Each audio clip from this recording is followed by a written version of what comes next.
Pushpa to the রুলের প্রিমিয়ারে এক ভক্তের মৃত্যুর ঘটনায় শুক্রবার গ্রেফতার করা হয় ভারতের অন্যতম জনপ্রিয় অভিনেতা আল্লু অর্জুনকে। প্রথমে 14 দিনের জেল হেফাজত দেওয়া হয় তাকে, যদিও পরে সন্ধ্যার দিকে জামিন পান জনপ্রিয় এই অভিনেতা। কিন্তু ততক্ষণে আল্লু চঞ্চলগড়া জেলে, রাতভর সেখানে কাটাতে হয় তাকে। শুক্রবার রাতটা জেলে কাটিয়ে শনিবার ছাড়া পান আল্লু। হায়দ্রাবাদের চঞ্চলগড়া সেন্ট্রাল জেল থেকে বেরিয়ে গোটা বিষয় নিয়ে মুখ খুললেন পুষ্পা খ্যাত অভিনেতা। জানান তিনি আইন মেনে চলা নাগরিক। অনুরাগীদের পাশে থাকার জন্য ধন্যবাদও জানান আল্লু। বলেন, ফ্যানদের অসংখ্য ধন্যবাদ জানাচ্ছি, আমি একদম ঠিক আছি, আপনাদের চিন্তার কোনো কারণ নেই। এদিন হায়দ্রাবাদের জুবিলি হিলসে আল্লুর বাড়ির সামনে দেখা গেছে অনুরাগীদের ভিড়।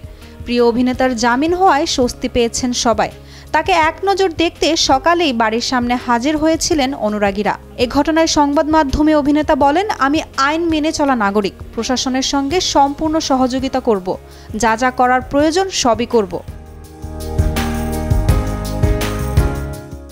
অভিনেতা আরও বলেন, দুর্ঘটনাটি অত্যন্ত দুর্ভাগ্যজনক। সাধারণত নিজের সিনেমার প্রিমিয়ারে আমি পৌঁছে যাই। গত 20 বছর ধরে এমনটাই করেছি। সেদিনও পৌঁছে গিয়েছিলাম প্রিমিয়ারে। তবে এ ধরনের ঘটনা আগে কখনো ঘটেনি। যা হয়েছে তা সম্পূর্ণ অনিচ্ছাকৃত। আবারও মৃতার পরিবারের প্রতি সমবেদনা জানাই। আমি অত্যন্ত দুঃখিত, মর্মাহত। দেশের বিচার ব্যবস্থার উপর ভরসা আছে। আমার ও আমার পরিবারের কাছে সময়টা অত্যন্ত চ্যালেঞ্জিং। 5 ডিসেম্বর আল্লু অর্জুন অভিনীত পুষ্পা টু দ্য রুল ছবির মুক্তি পায়। 4 ডিসেম্বর রাতে হায়দ্রাবাদে সিনেমার প্রিমিয়ার শো উপলক্ষে উপস্থিত হয়েছিলেন নাম ভূমিকায় অভিনয় করা দক্ষিণী সুপারস্টার আল্লু অর্জুন।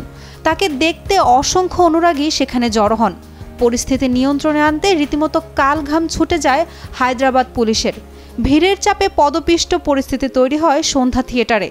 দমবন্ধ হয়ে 39 বছর বয়সী এক নারীর মৃত্যু হয়। গুরুতর জখম হন সেই নারীর 8 বছরের ছেলে।